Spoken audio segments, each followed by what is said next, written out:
முக்கிய தலைப்புச் செய்திகளை வழங்கும் 30 நிமிடங்களில் முக்கிய தலைப்புகள். தற்போதைய மக்கள் தொகை அடிப்படையில் தொகுதிகளை மறுசீரமைத்தால் தமிழ்நாடு 8 தொகுதிகளை இழக்க நேரிடும் என முதலமைச்சர் மு க ஸ்டாலின் எச்சரிக்கை. விகிதாச்சார அடிப்படையில் கணக்கிட்டாலும் 12 தொகுதிகள் குறைவாகவே கிடைக்கும் என அனைத்துக் கட்சி கூட்டத்தில் பேச்சு. நாடாளுமன்ற தொகுதிகளோட எண்ணிக்கை 848 உயர்த்தப்பட்டு தற்போதைய விகிதாச்சாரத்தின்படி மறுசீரமைப்பு செய்யப்பட்ட நமக்கு கூடுதலா 22 தொகுதிகள் கிடைக்கணும். ஆனா தற்போதைய மக்கள் தொகையின்படி மறுசீரமைப்பு செஞ்சா 10 தொகுதிகள் தான் கூடுதலாக கிடைக்கும். இதனால நான் 12 கூடுதல் தொகுதிகளை இழக்க நேரிடும். 1971ஆம் ஆண்டு மக்கள் தொகைப்படி மறுவரையறை செய்வது மேலும் 30 ஆண்டுகளுக்கு நீட்டிக்க வேண்டும். பிரதமர் நரேந்திர மோடி நாடாளுமன்றத்தில் அறிவிக்க முதலமைச்சர் மு க ஸ்டாலின் வலியுறுத்தல். 1971ஆம் ஆண்டு மக்கள் தொகை அடிப்படையிலேயே நாடாளுமன்ற தொகுதிகள் தொடர்ந்து வரையறுக்கப்படும் என்று கடந்த 2000 ஆண்டில் அன்றைய பிரதமர் அவர்கள் உறுதியளித்தவாறு தற்போதும் இந்த வரையறை 2026 மேலும் 30 ஆண்டுகளுக்கு நீட்டிக்கப்படும் என்று மாண்புமிகு பிரதமர் அவர்கள் நாடாளுமன்றத்தில் உறுதி அளிக்க வேண்டும். தென் மாநிலங்களில் எம்பிக்களை கொண்ட கட்சி பிரதிநிதிகள் அடங்கிய கூட்டு நடவடிக்கை குழு அமைக்க தீர்மானம். குழு தொடர்பாக அனைத்து கட்சிகளுக்கும் அழைப்பு விடுக்க முடிவு. நாடாளுமன்ற உறுப்பினர்களை கொண்ட கட்சிகளின் பிரதிநிதிகள் அடங்கிய கூட்டு நடவடிக்கை குழு ஒன்றை அமைத்திடவும் அதற்கான முறையான அழைப்பை மேற்படி கட்சிகளுக்கு அனுப்பி வைக்கவும் இக்கூட்டம் தீர்மானிக்கிறது. அனைத்துக் கட்சி கூட்டத்தில் அரசின் தீர்மானத்திற்கு அதிமுக, காங்கிரஸ், பாமக, தவிக உள்ளிட்ட கட்சிகள் ஆதரவு. கட்சி பேதமின்றி மத்திய அரசுக்கு தெளிவான தகவலை சொல்லியிருப்பதாக முதலமைச்சர் பெருமிதம். எம்பி என்றால் என்னவென்று யாராவது விஜயிடம் சொல்லுங்கள். நாடாளுமன்றத்தில் அலங்கார பொம்மைகளாக இருப்பதில் என்ன பயன் என விஜய் கூறியதற்கு அண்ணாமலை பதில். அதிக குழந்தைகள் பெறுபவர்களுக்கு ஊக்கத்தொகை அளிக்க வேண்டும். குழந்தை கட்டுப்பாடு விவகாரத்தில் தனது நிலைப்பாட்டை மாற்றியிருப்பதாகவும் சந்திரபாபு நாயுடு பேட்டி. கோபிச்செட்டிப்பாளையத்தில் செங்கோட்டையன் பங்கேற்ற அதிமுக கூட்டத்தில் நிர்வாகிகள் மோதல்.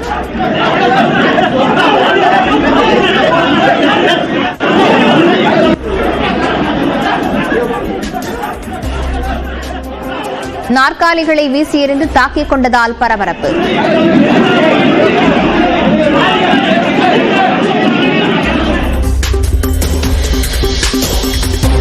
கோபிச்செட்டிப்பாளையம் கூட்டத்தில் பிரச்சனையை ஏற்படுத்திய பிரவீன் அதிமுகவை சேர்ந்தவர் இல்லை என கூறிய செங்கோட்டையன். ஏற்கனவே நடந்த அதிமுக கூட்ட அழைப்புதலில் பெயர் இருப்பதால் தொடரும் சர்ச்சை. கரூரில் அரசு ஒப்பந்ததாரர் சங்கர் ஆனந்த் வீட்டில் அமலாக்கத்துறை சோதனை. ராயனூர் பகுதியில் உள்ள கொங்கு மெஸ் மணி என்பவர் வீட்டிலும் சோதனையில் ஈடுபட்டுள்ள அதிகாரிகள்.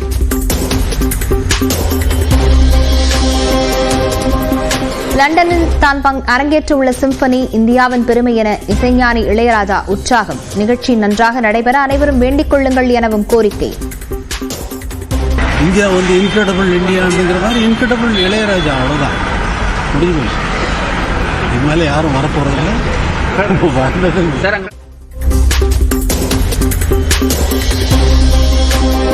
திண்டுக்கல் மாவட்டத்தில் 1 கிலோ தக்காளி விலை 3 ரூபாய்க்கு சரிந்ததால் விவசாயிகள் கவலை. கூலி கொடுப்பதற்கு கூட வருவாய் கிடைக்காததால் விரக்தியில் குப்பையில் கொட்டும் அவலம். தமிழ்நாட்டில் திருப்பத்தூர் உள்ளிட்ட 4 இடங்களில் சதம் அடித்தது வெயில். 4 நாட்களுக்கு இயல்பை விட 3 டிகிரி செல்சியஸ் வரை வெப்பநிலை அதிகரிக்க வாய்ப்பு என வானிலை மையம் தகவல். காரைக்குடி பல்லவன் ரயில் இன்றும் நாளையும் தாம்பரம் வரை மட்டுமே இயக்கம். மதுரை செல்லும் வைகை ரயில் 2 நாட்களுக்கு எழும்பூருக்கு பதில் தாம்பரத்திலிருந்து புறப்படும். ஒசூர் அருகே குழந்தை திருமணம் செய்து சிறுமியை வலுக்கட்டாயமாக தூக்கிச் சென்ற அதிர்ச்சி சம்பவம். பாட்டி அளித்த புகாரில் சிறுமியின் தாய், தாய்மாமன் உள்ளிட்ட 3 பேர் கைது. தூத்துக்குடி மாவட்டம் எட்டயபுரத்தில் தாய் மகள் கொலை வழக்கில் கைதானவர் தப்பி ஓட முயற்சி. காலில் சுட்டுப்பிடித்த நிலையில் மருத்துவமனையில் சிகிச்சை. இளநிலை மருத்துவ படிப்புக்கான நீட் நுழைவுத் தேர்வுக்கு விண்ணப்பிக்க நாளை கடைசி நாள். மே மாதம் 4ஆம் தேதி நடைபெறுகிறது தேர்வு. சாம்பியன்ஸ் கோப்பை அரையிறுதியில் தென்னாப்பிரிக்காவை வீழ்த்தியது நியூசிலாந்து. ஞாயிற்றுக்கிழமை நடைபெறும் இறுதிப் போட்டியில் இந்திய அணியுடன் பலப்பரீட்சை. ஐசிசி தொடர்களில் 12வது முறையாக அரையிறுதியில் வெளியேறிய தென்னாப்பிரிக்கா நியூசிலாந்தை முந்தி மோசமான சாதனை பட்டியலில் முதலிடம் பிடித்த பரிதாபம். தங்களின் உரிமையை கேட்பதால் சில ஆதிக்கவாதிகள் தமிழர்களை ஆதிக்கவாதிகள் என கூறுவதாக முதலமைச்சர் குற்றச்சாட்டு. கோட்சேவின் கொள்கைகளை புனிதப்படுத்துபவர்கள் திமுகவின் தேசப்பற்றை கேள்வி கேட்பதாகவும் விமர்சனம். விருதுநகரில் நடைபெற்ற அதிமுக கூட்டத்தில் நிர்வாகியை கன்னத்தில் அறைந்த முன்னாள் அமைச்சர் ராஜேந்திர பாலாஜி பொன்னாடை அணிவிக்க வரிசையில் வராததால் நிர்வாகிகளை கடிந்து கொண்டார்.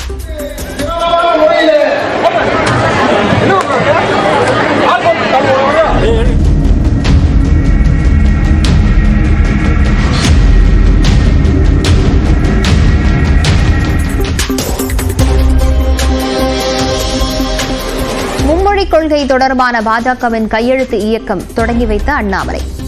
நேரம் காலம் வரும்போது கூட்டணி குறித்து பேசுவோம் என அண்ணாமலை பதில். நேரமும் காலமும் வரும்பொழுது பேசுவாங்கன்னா தேசிய ஜனநாயக கூட்டணி எப்படி இருக்கும், இதில் எப்படிப்பட்ட தலைவர்கள் இருப்பாங்க, எந்தெந்த கட்சிகள் அங்கம் வகிப்போம், அதற்கான நேரம் வரும்பொழுது இதை பற்றி நம்ம பேசுவோங்கண்ணா. சிவாஜி வீட்டில் துஷ்யந்துக்கு பங்கு இல்லாததால் ஜப்தி உத்தரவை ரத்து செய்ய வேண்டும். அன்னை இல்லம் வீடு நடிகர் பிரபுவுக்கு சொந்தமானது எனவும் மூத்த மகன் ராம்குமார் உயர்நீதிமன்றத்தில் மனு. நடிகர் சிங்கமுத்து அவதூறாக பேசிய வழக்கில் சென்னை மாஸ்டர் நீதிமன்றத்தில் ஆஜராகி சாட்சியம் அளித்த நடிகர் வடிவேலு வழக்கு விசாரணை உயர்நீதிமன்றத்துக்கு மாற்றப்பட்ட நிலையில் இருவரும் அங்கு முறையிட்டுக் கொள்ள நீதிபதி அறிவுறுத்தல்.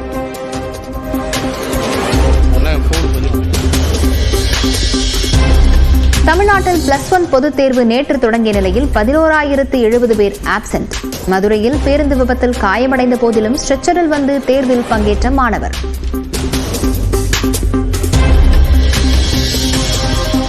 கோவில் திருவிழா இசைக்கச்சேரிகளில் சினிமா பாடல்களை பாடக்கூடாது, பக்தி பாடல்களை மட்டுமே பாட வேண்டும் என சென்னை உயர்நீதிமன்றம் திட்டவட்டம்.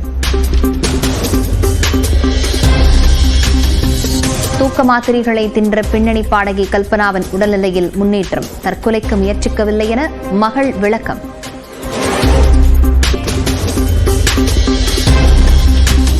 ₹100 கோடி வசூலை கடந்த டிராகன் படத்தின் வெற்றியை கொண்டாடிய படக்குழு. இயக்குநர் அஸ்வத் மாரிமுத்து உள்ளிட்ட படக்குழுவினரை நேரில் அழைத்து பாராட்டிய நடிகர் ரஜினிகாந்த். ஒசூர் அருகே விவசாய நீர் சேமிப்பு தொட்டியில் தவறி விழுந்த மாணவரும் காப்பாற்ற முயன்ற ஆசிரியரும் நீரில் மூழ்கி உயிரிழந்த சோகம். இறந்தவர்களின் குடும்பத்தினருக்கு தலா 3 லட்சம் நிவாரணம் அறிவித்தார் முதலமைச்சர்.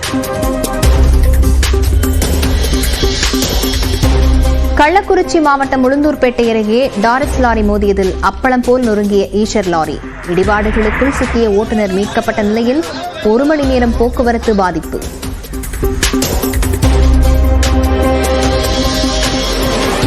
கோவையில் கோலாகலமாக நடைபெற்றது கோரியம்மன் கோயில் தேரோட்டம். பல்லாயிரக்கணக்கான பக்தர்கள் பங்கேற்று சாமி தரிசனம்.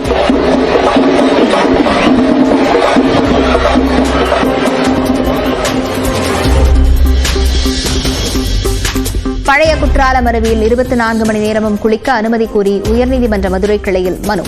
தென்காசி மாவட்ட ஆட்சியர் பரிசீலிக்க நீதிமன்றம் உத்தரவு.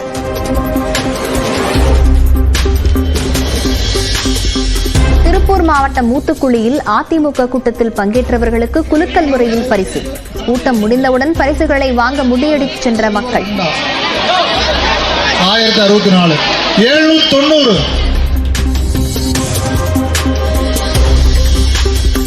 தூத்துக்குடி வாஞ்சிமணியாச்சி பயணிகள் ரயில் சேவை இன்று முதல் தற்காலிக ரத்து. தூத்துக்குடி ரயில் நிலையத்தில் தண்டவாளத்தை உயர்த்தும் பணி காரணமாக சேவை பாதிப்பு.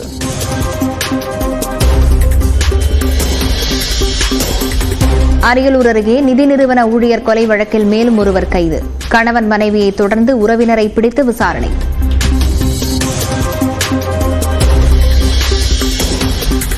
காரைக்குடி அருகே காவேரிப்பட்டியில் மீன்பிடி திருவிழா. விரால், கட்லா, கெண்டை உள்ளிட்ட மீன்கள் கிடைத்ததால் 10க்கும் மேற்பட்ட கிராம மக்கள் மகிழ்ச்சி.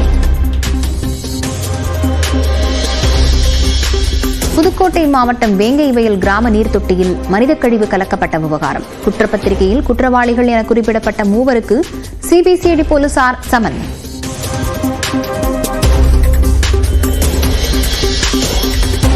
கிருஷ்ணகிரி மாவட்டம் அகரம் அருகே அரசு பள்ளி ஆண்டு விழாவில் கட்சி துண்டு போட்டு நடனமாடிய மாணவர்கள். சாதி ரீதியிலான பாடலும் போடப்பட்ட நிலையில் பள்ளியை முற்றுகையிட்ட பெற்றோர்.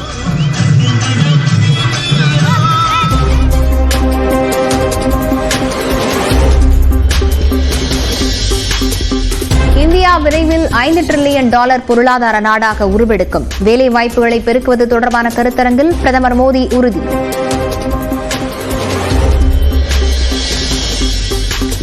லண்டனில் வெளியுறவுத்துறை அமைச்சர் ஜெய்சங்கருக்கு எதிராக காலிஸ்தான் ஆதரவாளர்கள் போராட்டம். ஜெய்சங்கர் பேச்சுவார்த்தையில் ஈடுபட்ட இடத்தில் முழக்கம்.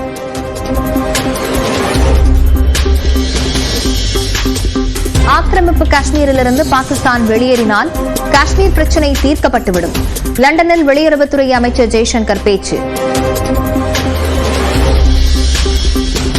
நடிகை ரான்யாவிடமிருந்து இதுவரை 17 கோடி ரூபாய் மதிப்பில் தங்கம், பணம் பறிமுதல்.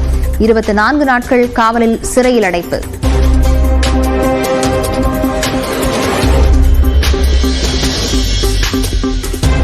IIFA 2025 விழாவிற்காக பிரம்மாண்டமாக தயாரிக்கப்பட்டுள்ள அழைப்பிதழ். 7 கிலோ எடை கொண்ட அழைப்பிதழில் இடம்பெற்றுள்ள ராஜஸ்தானின் பெருமைகள்.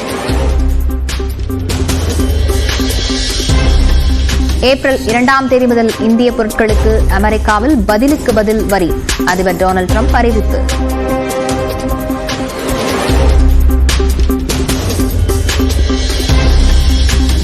அமெரிக்கா போருக்கு தயார் என்றால் வர்த்தக போரானாலும் ராணுவ மோதலானாலும் தாங்களும் ரெடி.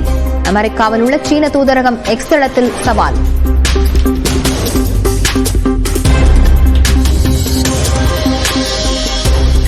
பிரேசிலின் ரியோ டி ஜெனிரோவில் களை கட்டிய 3ஆம் நாள் சம்பா ட்ரோம் திருவிழா. Elon Musk, mark Zuckerberg, Jeff Bezos ஆகியோரின் உருவங்களைப் போலவே கதாபாத்திரங்கள் சித்தரிப்பு.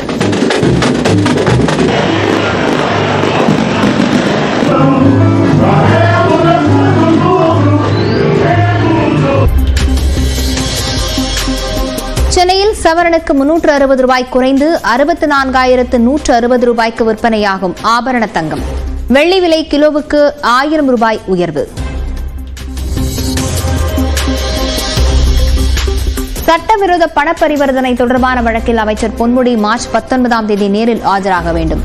சென்னை சிபிஐ சிறப்பு நீதிமன்றம் உத்தரவு.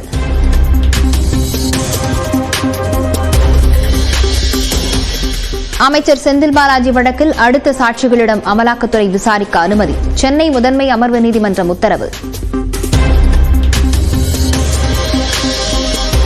கிளாம்பாக்கம் பேருந்து நிலையம், ரயில் நிலையம் இடையே நடைமேம்பாலம் அமைக்கும் விவகாரம். நில எடுப்புக்காக ஆட்சியர் வெளியிட்ட அறிவிப்பு ரத்து. சட்ட விதிகளை பின்பற்றி மீண்டும் நிலம் கையகப்படுத்தலாம் என உயர்நீதிமன்றம் அறிவிப்பு. ராமநாதபுரம் மாவட்டம் பரமக்குடியில் வழக்கறிஞர் வெட்டி படுகொலை. பைக்கில் ஹெல்மெட் அணிந்து வந்த 3 பேர் கொண்ட கும்பல் வெறிச்செயல்.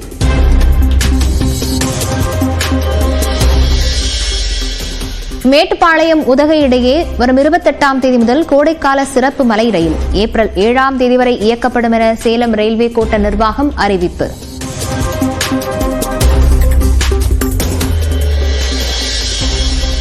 விருதுநகர் மாவட்டம் ராஜபாளையம் அருகே 13வது நாளாக விசைத்தறி தொழிலாளர்கள் வேலை நிறுத்த போராட்டம். ஒப்பந்தம் செய்தபடி 5 விழுக்காடு கூலி உயர்வு வழங்க வலியுறுத்தல்.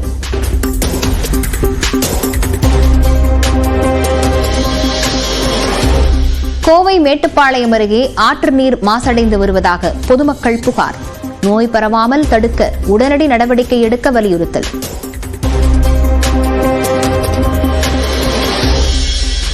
திருப்பூரில் 28 கிராம நிர்வாக அலுவலர்கள் கோட்டாட்சியர் அலுவலகத்தில் உள்ளிருப்பு போராட்டம்.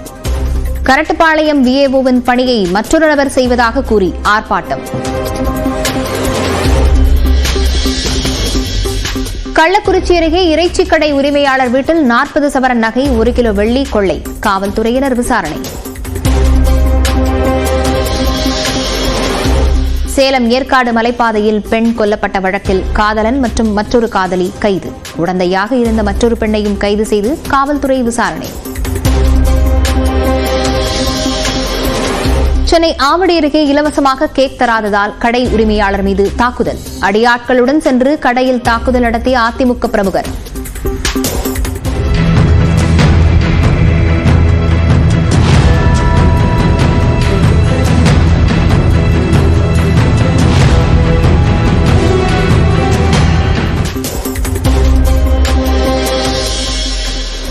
ஈரோட்டில் வீட்டின் 2வது மாடியிலிருந்து குதித்து கல்லூரி மாணவர் தற்கொலை.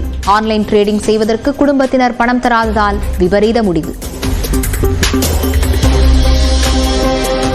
கடலூரில் பலமுறை நினைவூட்டியும் மாநகராட்சிக்கு வரி பாக்கியை செலுத்தாத ஹோட்டல் நிர்வாகம். குப்பை வண்டியை ஹோட்டலுக்கு முன்பு நிறுத்தி பணிய வைத்த மாநகராட்சி அதிகாரிகள்.